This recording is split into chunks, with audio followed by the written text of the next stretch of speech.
Good morning, my dear children. Before watching this video, watch my 3 videos, volume 1, 2 and 3 on solid state.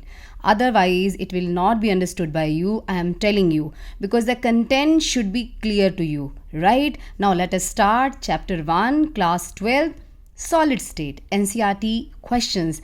Now first of all, we are going to start with the NCERT in-text questions.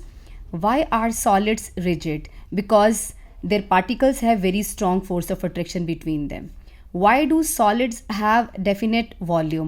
इस series में मैं आपको explain कुछ नहीं करूँगी, simply I'll speak the question and answer. Why do solids have a definite volume? Because their particles occupy a fixed position and they can't move, so they have a definite volume. Classify the following as amorphous or crystalline solids. Polyurethane, जिनके आगे poly या polymers होते हैं, वो सब amorphous होते हैं. So out of these crystalline solids are benzoic acid, naphthalene, potassium nitrate and copper. This is metal. And potassium nitrate is ionic solid, and these two are the molecular solids. Amorphous solids: polyurethane, Teflon, cellophane, polyvinyl chloride and fiberglass. Next, why is glass considered a supercooled liquid? यानी कि lazy liquid. Glass is considered a supercooled liquid because it has tendency to flow, though very slowly. How will you come to know? Because old window panes की जो old window panes है बहुत पुरानी, उनकी वो नीचे से thick हो गई हैं, ऊपर thin है. It means they have shown fluidity. Refractive index of solid is observed to have the same value along all the directions. Comment on the nature of this solid. Would it show cleavage property? Yes. Refractive index एक physical property है. अगर किसी solid की physical property सभी directions में same हो तो समझ जाना कि वो एमॉर्फस सॉलिड है. और एमॉर्फस सॉलिड का जो क्लीवेज होता है जब हम उसे कट करते हैं, that is irregular. So it is amorphous and it's cleavage is irregular.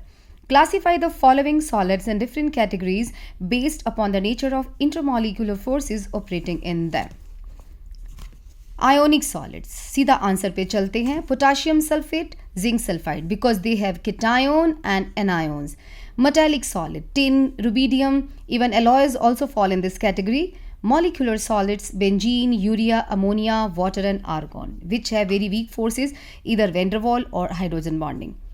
Covalent solids, normally carbon का खानदान यही शो करता है. Covalent solids: graphite and silicon carbide. SiC is the formula of silicon carbide.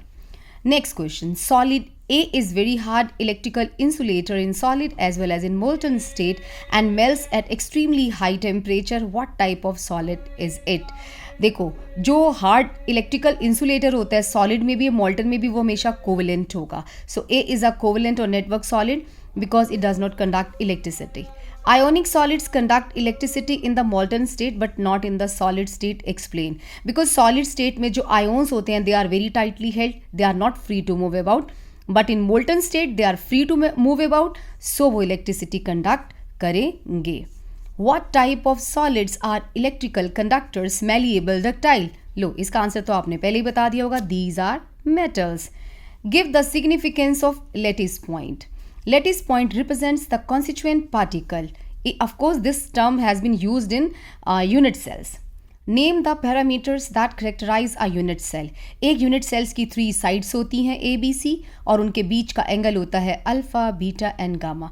Alpha angle B और C के बीच में होता है, बीटा एंगल A और C साइड के बीच में होता है, और जो गामा होता है वो A और B के बीच में होता है.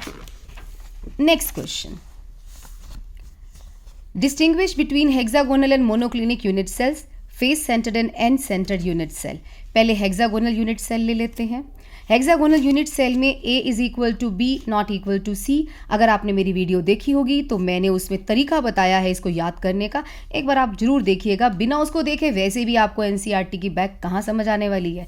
वैसे भी सारे टीचर्स अच्छे होते हैं. आपने अगर अपने स्कूल का, कोचिंग का, किसी भी टीचर का लेक्चर सुना हुआ है बड़े ध्यान से तो आपको समझ आ सकता है, नहीं तो मेरी वीडियोज़ तो हैं ही.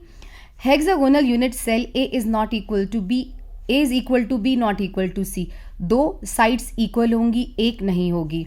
Alpha beta 90 degree, 2 angle 90 degree के हैं, और जो गामा है वो 120 डिग्री का होगा. ये देखो, ये बना भी हुआ है यहाँ पे. ओके, सो अगला है monoclinic unit cell. A is not equal to B, not equal to C. तीनों साइड्स इक्वल नहीं होती हैं, ये बनाया हुआ है मोनोक्लिनिक. और अल्फ़ा और गामा 90 डिग्री है but beta is not equal to 90 degree. Face centred unit cell face centred unit cell वो होता है जिसमें पार्टिकल्स कॉर्नर्स पर तो हैं ही बट सारे फेसेस पर भी प्रेजेंट है। 6 faces are there and 8 corners are there. Total 14 constituent particles, the lattice points will be there in face-centered unit cell. End-centered unit cell, जिसमें particles corner पर तो हैं ही but दो opposite faces पर होते हैं, चाहे आमने सामने वाला लगा लो, इधर भी हो सकते थे, फ्रंट एंड बैक भी हो सकते थे, कोई दो आमने सामने वाले और सारे कॉर्नर्स ऑक्यूपाई होते हैं, उसे हम एंड सेंटर्ड यूनिट सेल या ECC कहते हैं। Explain how much portion of an atom at corner and body centre of the cubic unit cell is a part of its neighbouring unit cell. कहने का मतलब है एक एटम जो है वो कॉर्नर पे पड़ा है, उसका कितना हिस्सा पड़ोसी यूनिट सेल के साथ शेयर होगा। ऑफ कोर्स 1/8, सभी पड़ोसियों के हिस्से में 1/8 ही आता है। बॉडी सेंटर्ड, जो पार्टिकल बॉडी के अंदर पड़ा है उसका कितना पोर्शन जो है पड़ोसी शेयर करेगा, कुछ भी नहीं, 0, बिकॉज वो तो अंदर है, टोटली इसी यूनिट सेल का इसको नेबर यूनिट सेल शेयर नहीं करेगा। Next, what is the 2-dimensional coordination number of molecule and square close packed structure. Square में होते ही 4 है, फिर से मैं कह रही हूँ वीडियो देखो, वहाँ क्लियरली समझाया गया है।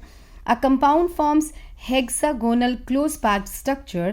What is the total number of voids in 0.5 mole of it? How many of these are tetrahedral?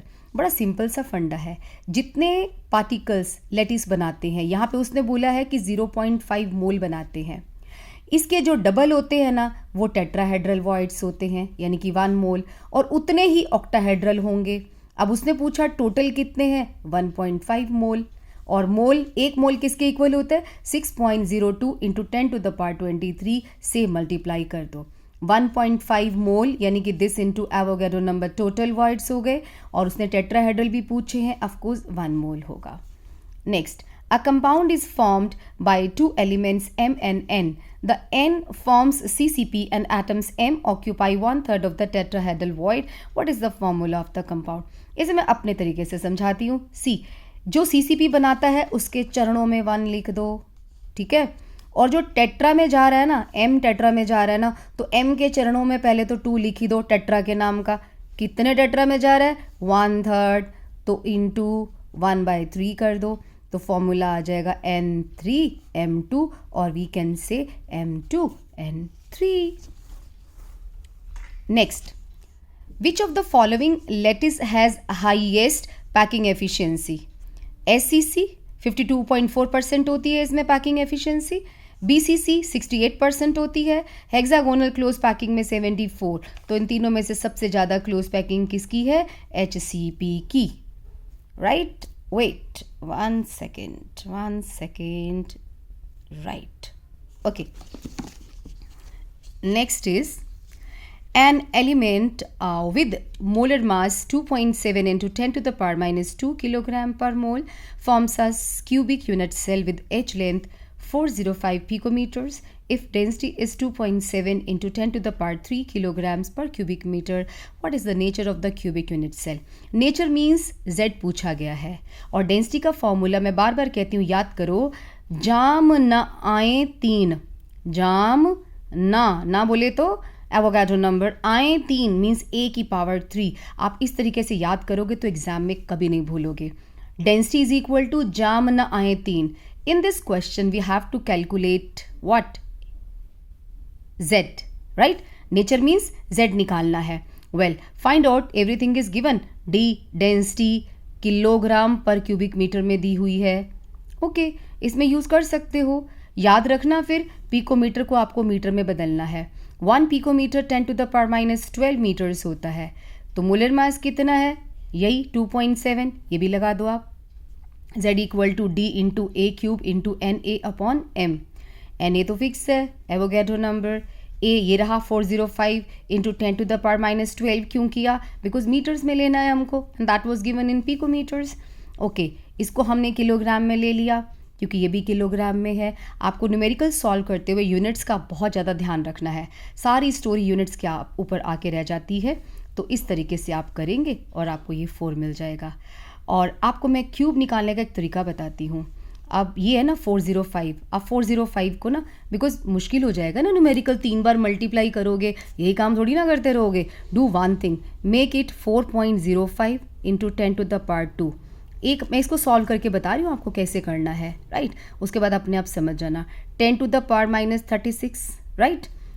3 thrice कर दिया ना मैंने, इसको भी 3 टाइम्स कर दो.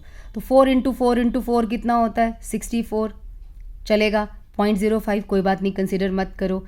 इंटू 10⁻6 इंटू 10⁻−36, ये तो बन गया -30 और ये हो गया 64. लो मैंने आपका ये वाला पोर्शन सॉल्व कर दिया. इसको आप 6 लो, 6.022 लेने की ज़रूरत नहीं है कैलकुलेशन करते टाइम. और इसको 2.7 इंटू 10⁻3, ये तो कट ही जाएगा बाय चांस. आप कोशिश कीजिए कि डेसिमल के बाद सिर्फ 1 या 2 डिजिट को कंसिडर करो, ज़्यादा को नहीं करो. बट ये वाली बात अपने मैथ्स वाले सर को नहीं बतानी, नहीं तो आपको डांट पड़ जाएगी, क्योंकि हम केमिस्ट्री में ऐसे ही करते हैं. ओके, अब मैथ्स वाले सर तो पूरा तरीका बताएंगे ना आपको. Anyway, what type of defect can arise when a solid is heated? Vacancy defect, मतलब कुछ एटम्स या पार्टिकल्स अपना स्थान छोड़ के भाग जाएंगे. Which physical property is affected by it and in what way? Of course अगर किसी सॉलिड में से कोई एटम भाग जाता है, पीछे खाली जगह छोड़ता है, तो डेंसिटी डिक्रीज हो जाएगी. तो आंसर क्या है? Vacancy defect created and density will decrease. What type of stoichiometric defect is shown by ZnS? ZnS show करेगा फ्रेंकेल डिफेक्ट. AGBR शो करता है Frenkel and Schottky both defect. Explain how vacancies are introduced in an ionic solid when a cation of higher valence is added as an impurity in it. इसका meaning ये है कि अगर मैं NaCl के lattice में, मैं पहले NaCl थोड़ा सा बना लेती हूँ, इसके लैटिस में अगर मैं स्ट्रोंशियम क्लोराइड डाल देती हूँ, मान लो मैंने 1 एटम डाला, स्ट्रोंशियम के ऊपर 2 पॉजिटिव चार्ज है, इस 2 क्लोरीन है तो 2 नेगेटिव चार्ज है. जब एक स्ट्रोंशियम क्लोराइड NaCl में जब हम डोप करेंगे, डालेंगे, तो ये क्या करेगा? 2 सोडियम क्लोराइड को बोलेगा चलो इस साइड पे हट, मुझे बैठने दे. अब 2 को क्यों बोलेगा? बोलता है भाई मैं 2 पॉजिटिव चार्ज लेके आया हूँ तो 2 को ही हटाऊंगा. दोनों निकले, Cl की जगह पे तो Cl आ गया. अब 2 सोडियम ने जगह खाली कर दी. अब स्ट्रोंशियम इन दोनों में से केवल एक जगह पर बैठेगा. क्यों? क्योंकि दूसरी जगह वो इसके ऊपर 2 पॉजिटिव चार्ज है, तो एक ही तो है, एक ही जगह पे बैठेगा, दूसरा खाली छोड़ देगा.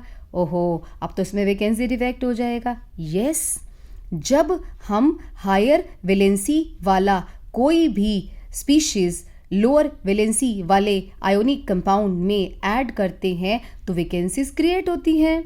कितनी? डिपेंड करता है आपने डाला क्या है. मैंने आपको एग्जाम्पल दिया स्ट्रोंशियम का. अब आप मान लो इसमें एल्यूमिनियम क्लोराइड डाल देते, बाप रे बाप, 3 सोडियम को बोलेगा चलो भाग यहाँ से, और 3 सोडियम की जगह खाली करा ली, बट बैठेगा तो एक पे ना. सो इसमें number of vacancies will be double produced by strontium chloride. समझ में आया?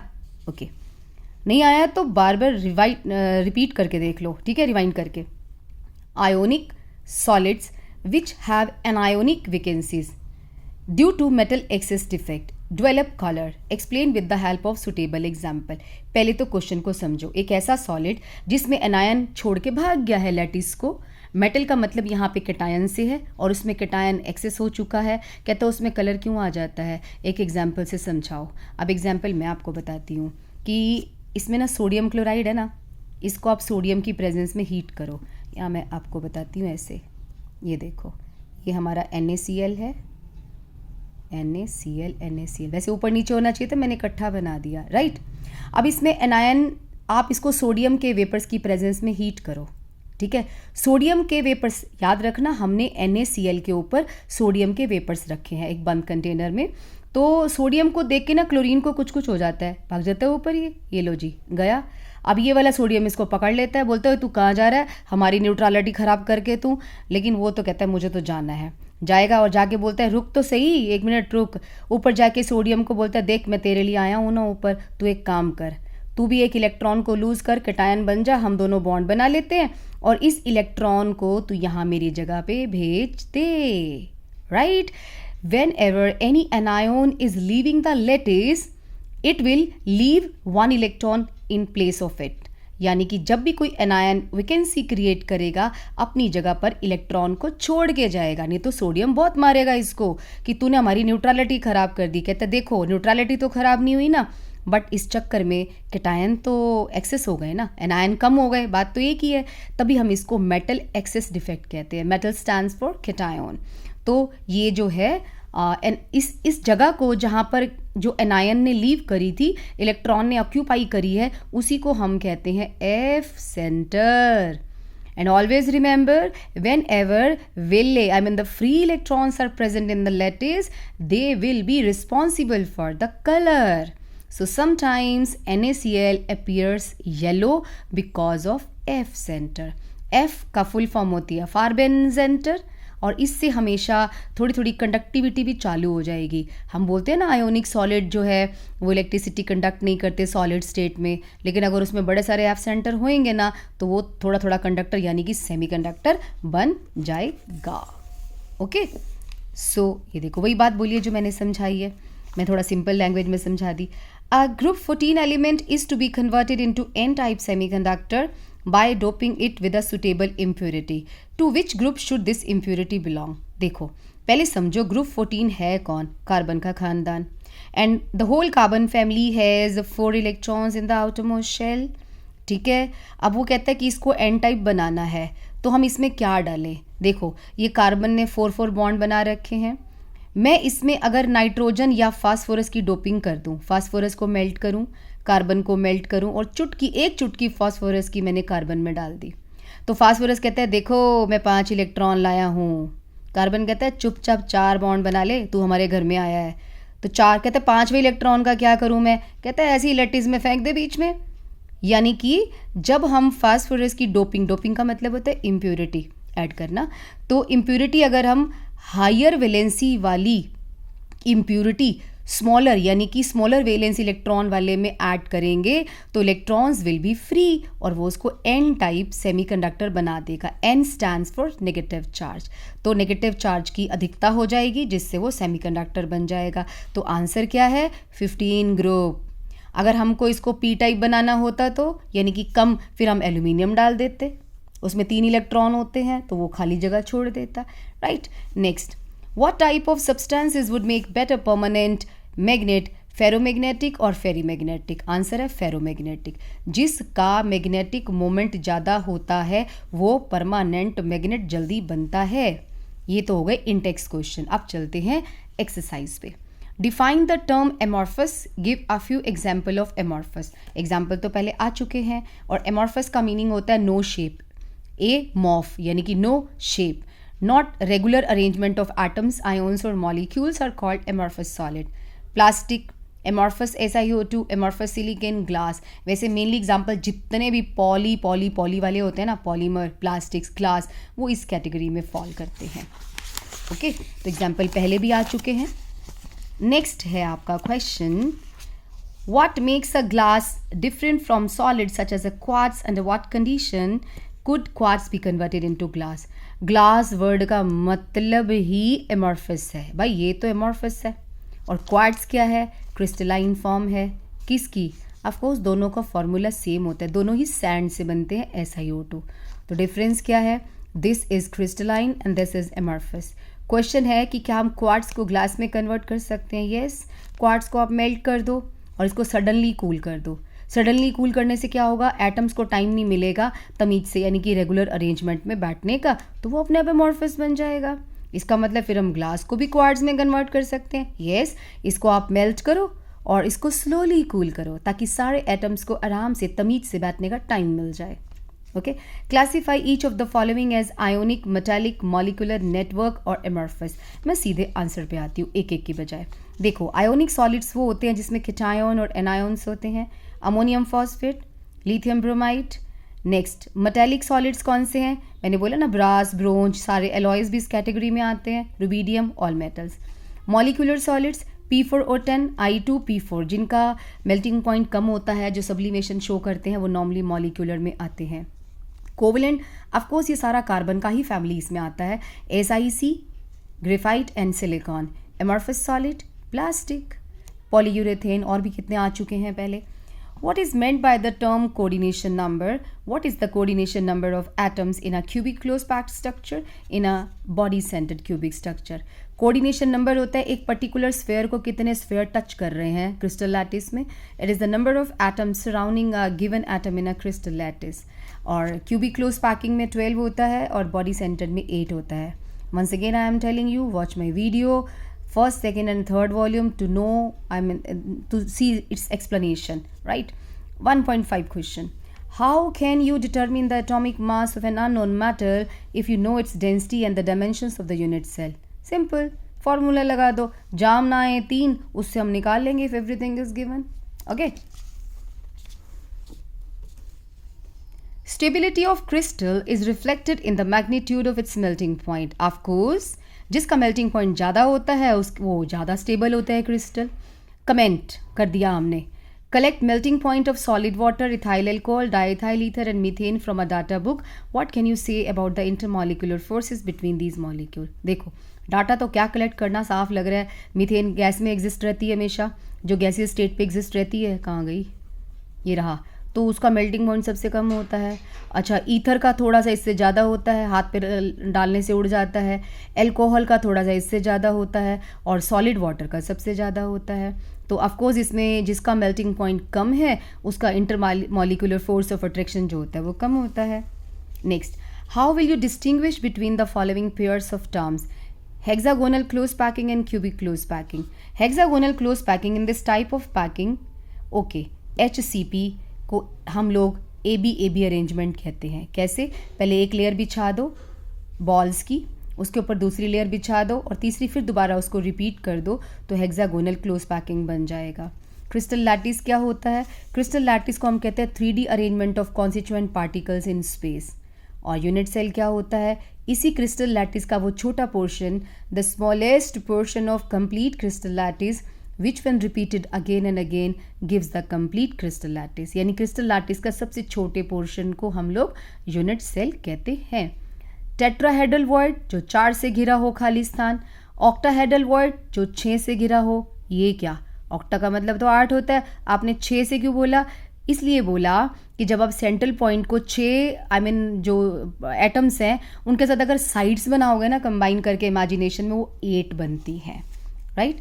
सो ये सारा बोल दिया मैंने. ऑक्टाहेड्रल वॉइड होता है जो 6 स्फीयर से घिरा होता है, और लेकिन बोलते उसको ऑक्टाहेड्रल है. वाई सो, बिकॉज अगर आप उसकी साइड्स बनाएंगे सारे पॉइंट्स को मिलाते हुए तो 8 साइड्स बनेंगी. फिर मैं दोबारा कह रही हूँ, वीडियो देख लो. How many lattice points are there in one unit cell of each of the following lattice. कहते हैं लेटिस पॉइंट्स कितने हैं. फेस सेंटर्ड क्यूब में 8 corners, 6 faces, 14. Face centred tetragonal हो या क्यूबिक हो, रहेंगे तो 14 ही. फेस सेंटर्ड का मतलब ही यही होता है 6 फेसेस और 8 corners. Body centred cubic, body में 1 होता है और कॉर्नर्स पे 8 होते हैं. 8 और 1 कितना हो गया, 9 हो गया. Next, explain the basis of similarity and difference between metallic and ionic crystal. दोनों में जो मेन बेसिस क्या है जिसकी वजह से सिमिलर भी हैं और डिफरेंट भी हैं. देखो बेसिस ये है कि दोनों में प्लस और माइनस होता है. मेटल में प्लस वाले को कर्नल कहते हैं, माइनस वाले को इलेक्ट्रॉन कहते हैं. आयोनिक में कैटायन और एनायन होते हैं, इसलिए दोनों में जो इलेक्ट्रोस्टैटिक फोर्स ऑफ अट्रैक्शन है वो इनकी सिमिलैरिटी है. डिफरेंस क्या है, जो मेटल्स होते हैं they are good conductor in the solid state because electrons very small होते हैं, वो सॉलिड स्टेट में भी मूव कर जाते हैं. But ionic solids are not good conductor in the solid state because they are very tightly held, they are not free to move about. But in the molten और aqueous solution state they will be good conductor. Ionic solids hard क्यों होते हैं, because inter particle force of attraction बहुत strong होता है. Brittle क्यों होते हैं, क्योंकि इनका बॉन्ड जो होता है वो नॉन डायरेक्शनल होता है, नॉन डायरेक्शनल बॉन्ड होता है. Next, calculate the efficiency of packing in case of metal crystal for simple cubic, body centred cubic and face centred. Well, simple cubic में A to R के equal होता है, ये तो आप याद कर ही लो, इसके ऊपर भी न्यूमेरिकल्स बहुत आते हैं. मीन्स जो एक एज लेंथ होती है ना, ये देखो एक R ये दूसरा R, 2 रेडियस को मिला के एक एज लेंथ बनती है SCC में.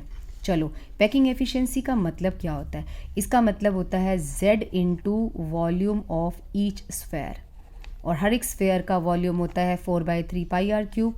जेड को रैंक बोलते हैं, SCC में Z1 होता है, BCC में Z2 होता है, FCC में Z4 होता है। ये याद कर लो, अभी आगे काम आएगा। अच्छा 1 इंटू यानी कि Z हो गया 1, किसकी बात चल रही है, SCC की। 4/3 पाई आर क्यूब, नीचे हमेशा A क्यूब आता है, वॉल्यूम ऑफ यूनिट सेल का मतलब होता है A क्यूब। अब हमने A की जगह पे 2R लिख दिया, ये देखो 2R क्यूब, बस सॉल्व कर लो 52.4 आ जाएगा। अच्छा BCC में याद रखना 4R√3A के इक्वल होता है। कैसे, ये देखो, ये आपका, अगर हम डेरिवेशन इसमें भी नहीं है कोई बात नहीं, आप याद कर लो 4R = √3A और FCC में 4R√2A के इक्वल होता है। ये फॉर्मूला तो आपको याद होना ही चाहिए। ओके, फिर वही Z होता है 2, 4/3 पाई आर क्यूब, यहाँ पे A क्यूब की जगह हम लिखेंगे 4/√3R का क्यूब, आंसर आ जाएगा 68%। और हमने FCC में क्या करना है, FCC में यहाँ 4 आ जाएगा और यहाँ पे 4 की जगह 2 आ जाएगा, रूट की जगह √3 की जगह 2 आ जाएगा, ये देखो, ठीक है। तो इसकी आ जाएगा 74%। नेक्स्ट क्वेश्चन, आपको फॉर्मूला याद होना चाहिए, डेंसिटी इक्वल टू जामना आए 3। Silver crystallizes in FCC lattice if H length of the cell is इतने सेंटीमीटर and density is 10.5 ग्राम पर cc. Calculate the atomic mass of silver. M निकालना है हमें, डेंसिटी गिवन, Z हमें FCC से पता चल गया 4 होता है और बाकी एवरीथिंग इज गिवन, ऐसे कर लो। A क्यूब कैसे निकालेंगे मैं आपको बता चुकी हूँ, 4.07 का क्यूब होता है, ये ऑलरेडी इसी टर्म में दिया हुआ है तो 64 निकल आएगा। एटॉमिक मास आप कैलकुलेट कर लेना।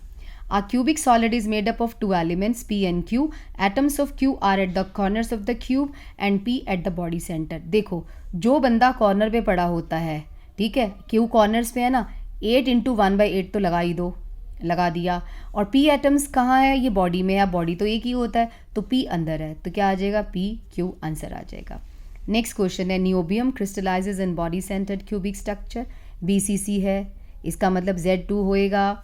If density is इतनी, calculate atomic radius of niobium using its atomic mass 93। चलो क्या निकालना क्या है हम लोगों को इसका, कि atomic radius मीन्स पहले हम A निकालेंगे। जामना आए 3 फार्मूला लगाया, A क्यूब को यहाँ ले जाओ, बाकी सबकी वैल्यू पुट कर दो, आपका A क्यूब आ जाएगा।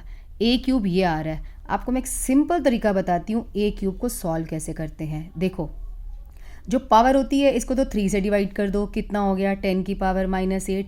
चलो जी, रह कौन गया 36। 36 का क्यूब निकालने के लिए एंटीलॉग मांगोगे, देर लगेगी, छोड़ो ना, आप एक काम करो, 3 × 3 × 3 कितना होता है 27, 4 × 4 × 4 कितना होता है, बताओ कितना होता है 4 × 4 × 4 64। अब ये 36 इन दोनों के बीच में है, यानी कि आंसर 3 और 4 के बीच में आना चाहिए, लेकिन 36 हमारा इसके बहुत करीब है। अगर 40 की लाइन में होता तो ये होता, 42 की लाइन में होता तो ये 3.5 हो जाता, अब उससे कम है तो आइडिया है 3.3 आएगा। लिख दो आप, मैं बार बार कह रही हूँ मैथ्स वाले सर को ये मत बताना, सिस्टम डांट पड़ जाएगी। ओके, तो ये हमारा तरीका है सॉल्व करने का, टाइम कौन लगाए इतना। If the radius of octahedral void is R and the radius of atom in close packing is R, derive relation between R and R। देखो इस क्वेश्चन का मीनिंग है, एक पार्टिकल ऑक्टाहेड्रल वॉइड में बैठा है, उसका रेडियस R है, और जिनका मतलब जो बॉल्स हैं जिनकी खाली जगह पे वो बैठा है उसका रेडियस R है। कहता है दोनों का रिलेशन डिराइव करो। देखो पहले तो ये डायग्राम बना देना, ये ऑक्टाहेड्रल वॉइड का डायग्राम किसी जगह से देखने पर ऐसा लगता है पूरे लैटिस में, ठीक है, बना दो। अब ध्यान से देखो, ये वाली लाइन है, पाइथागोरस थ्योरम अप्लाई करो, AC का square will be equal to AB का स्क्वायर और BC का स्क्वायर। AB है A, edge length A, BC है एज लेंथ A, और ये है capital R plus small r plus small r plus capital R, यानी कि 2 × R प्लस R का square equal to A square plus A square. ये इसको किया तो आपका A निकल आया, ठीक है। अब इसी फॉर्मूले में A को रिप्लेस कर दो 2R से, ये देखो बस आपका रिलेशन आ जाएगा। उसके बाद तो मैथमेटिकल है, मेन हमें ये 2 बातें याद होनी चाहिए, हमने ये करना है, उसके बाद तो अपने आप सॉल्व हो जाता है। Copper crystallizes into FCC lattice with edge length इतनी, show that the calculated density is in agreement with the measured value of इतना। क्वेश्चन है कि डेंसिटी इतनी निकालो, इनडायरेक्टली कह रहा है। FCC Z4, edge length given, density calculate करनी है ना, हमको पता होता है। और ये 3 इंटू 3 इंटू 3 कितना होता है 27, 3.6 है ना, तो 45 के आसपास आ जाएगा ये इसका क्यूब जो होता है। बस आंसर निकाल लो। Next, analysis shows that nickel oxide has formula Ni 0.9801.00. What fraction of nickel exists as nickel 2 plus and nickel 3 plus? आगे प्रोसीड करने से पहले क्वेश्चन का मीनिंग समझ लो। देखो, निकल का फॉर्मूला वैसे तो निकल ऑक्साइड का फॉर्मूला NiO होना चाहिए, यानी कि दोनों के चरणों में 1 आना चाहिए था। 0.98 का मतलब है इसमें से कुछ निकल गायब हो गए हैं। वो गायब नहीं हुए, कुछ निकल 2 प्लस ना 3 प्लस में बदल गए हैं। वही हमसे पूछ रहा है कि बताओ इस वाले फॉर्मूले में 2 कितने होंगे, 3 कितने होंगे। एक को हम x मान लेंगे, 2 प्लस मान लो x है, तो 3 प्लस वाले कितने होंगे 0.98 माइनस x। और एनायन कितने हैं 1, एक एनायन पे चार्ज कितने 2, राइट। इधर देखो, हमने इसको x मान लिया निकल 2 प्लस को, 3 प्लस माइनस x हो गया। अब x लोगों पे 2 चार्ज है, 0.9 माइनस x पे 3 चार्ज है, दोनों को प्लस कर दो, ये इक्वल टू हो जाएगा -2। क्यों किया, क्योंकि जो ऑक्सीजन है ना इसका -2 लिखा हमने, 1 है ना ऑक्सीजन, तो 2 नेगेटिव चार्ज होता है इक्वल टू 0। बस आपकी x निकल आएगा। जो x निकलेगा अपॉन टोटल इंटू 100 करोगे तो परसेंटेज ऑफ निकल 2 प्लस आ जाएगा। What is a semiconductor? जो कंडक्टर और इंसुलेटर के बीच में हो। Describe the two main types of semiconductors and contrast their conduction mechanism. Semiconductor एक ऐसा substance है whose electric conductance is intermediate between the of conductor and insulator. I've told you right now. और इनकी conductance की value है 10 to the power -6 to 10 to the power 4 per ohm per meter. Semiconductors 2 types के होते हैं, N type and P type.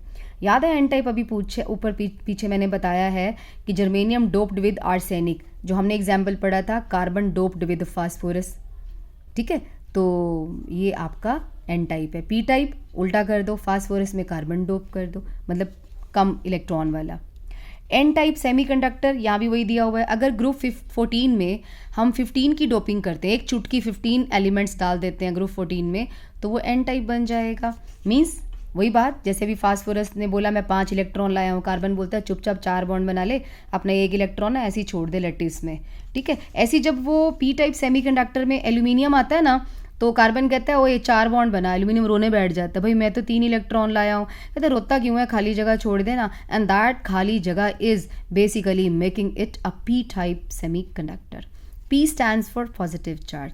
तो क्या खाली जगह पे पॉजिटिव चार्ज होता है? बिल्कुल नहीं। तो फिर बोला क्यों पी? बिकॉज जो वैकेंसीज होती हैं they move in the direction opposite to the movement of electron, इसलिए हमने उसको मान लिया कि पॉजिटिव चार्ज है। Non stoichiometric cuprous oxide Cu2O can be prepared in laboratory. In this oxide copper to oxygen ratio is slightly less than 2:1, यानी कि copper की संख्या थोड़ी सी कम पाई गई। क्यों? इसका मतलब थोड़े से कॉपर +1 कॉपर 2+ में बदल गए होंगे, जैसे अभी निकल ने किया था। अब हमें कहता है can you account for the fact that this substance is a P type semiconductor. चलो, इसमें तो डायग्राम नहीं है, मैं आपको डायग्राम से समझाती हूँ। ये देखो, ये कॉपर बैठे हुए हैं और ऑक्साइड, ये मैं पिक्चर बना रही हूँ इसके उसकी सॉलिड में, ठीक है, रफ। एक QCU2 है ना, सॉरी +1 होगा, 2 मैंने ऐसे ही बना दिया, 1 है, 1 1। अब क्या हुआ, एक कॉपर का जी किया, भाई मैं अपनी वैलेंसी बढ़ा लेता हूँ। क्यों बढ़ा लेता है? ये इनके अंदर का मैटर है भाई, हम इसमें इंटरफेयर नहीं कर सकते। ओके, बढ़ा लिया तो बढ़ा लिया।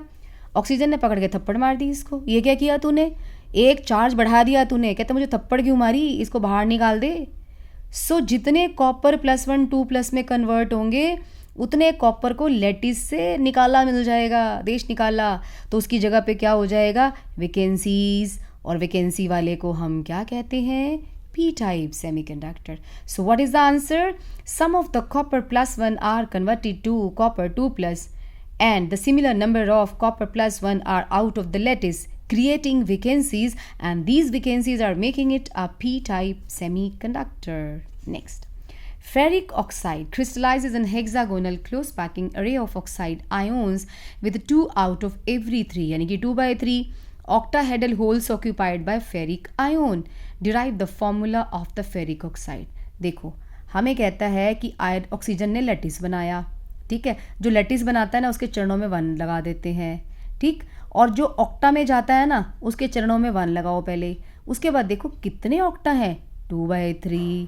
तो फॉर्मूला क्या हो गया, ये Fe है, sorry, Fe2O3 criss cross, I mean वो एलसीएम निकाल के कर दो, ये इसका आंसर है। ठीक है, जैसे मर्जी कर लो, मैंने अपने तरीके से बता दिया, simple. Classify each of the following as being इधर पी टाइप और M type semiconductor. Germanium doped with indium, यानी कि जर्मेनियम का मतलब हुआ 4 इलेक्ट्रॉन और इसके अंदर आया 3 इलेक्ट्रॉन वाला, तो पी टाइप सेमीकंडक्टर बनेगा। सिलिकॉन डोप्ड विद बोरोन, यानी कि सिलिकॉन के 4 इलेक्ट्रॉन है, उसके अंदर बोरोन आया जो कम इलेक्ट्रॉन लेके आता है, तो इस भी पी टाइप सेमीकंडक्टर होगा। नेक्स्ट है गोल्ड का रेडियस है 0.144 nanometres, crystallises in face centre unit cell, what is the length of the side of the unit cell. R given है, ए निकालना है, और कहाँ गया, FCC में क्या रिलेशन था, ये मैंने बोला था, रिलेशन याद कर लो, 4R इक्वल टू √2a होता है।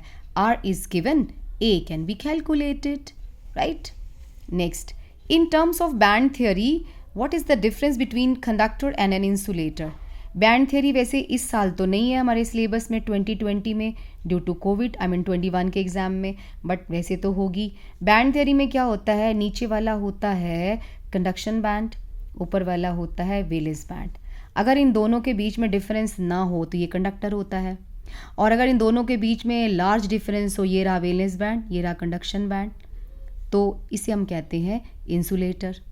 और सेमीकंडक्टर में क्या होता है, थोड़ा सा गैप होता है जिसमें ज़रा सा गर्म करोगे तो इलेक्ट्रॉन यहाँ से उठ के यहाँ चले जाएंगे, और मेटल में तो आते जाते रहते हैं, all time it is a good conductor. Semiconductor में on heating it will become conductor, but in insulators there is a large gap between the conduction band and the valence band, so electron cannot move from this to this, so that's why it is an insulator. Oh, diagram बना भी हुआ है यहाँ पे, ये metals का diagram है, ये इंसुलेटर का है और ये सेमीकंडक्टर का है। Explain the following terms with suitable example. Schottky defect, Schottky defect में equal number of cation and anion are missing from the lattice, और ये किस में पाया जाता है, अल्कली मेटल हैलाइड्स में, साथ में एक बंदा और है AgBr। फ्रेंकेल डिफेक्ट में नॉर्मली केटायन अपनी जगह से मिस होगा और खाली जगह में बैठ जाएगा। जैसे क्लास में एक स्टूडेंट बेंच से उठ के नीचे बेंचों के बीच में जो खाली जगह होती है वहाँ बैठ जाए, उसे हम फ्रेंकेल डिफेक्ट कहते हैं।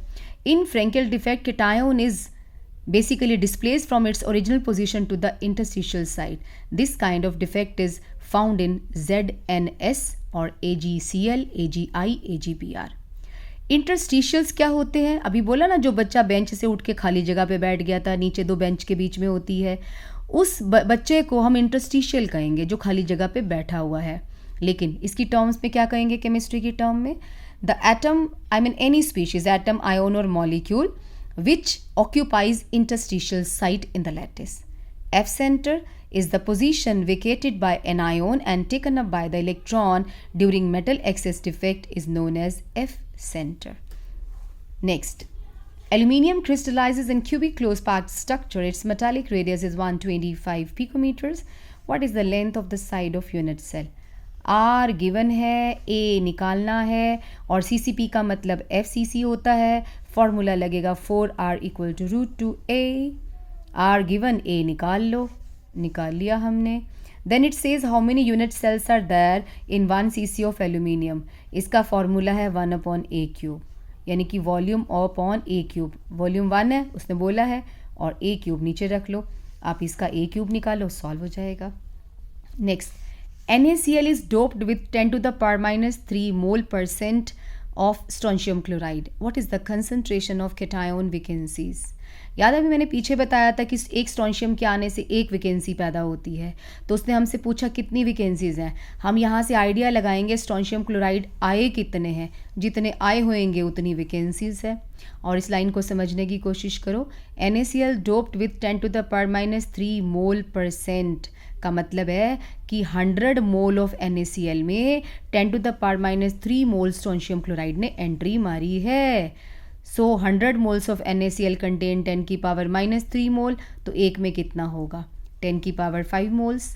मोल को आयोन से रिप्लेस करो, एवोगाड्रो नंबर से मल्टीप्लाई कर दो, कर दिया।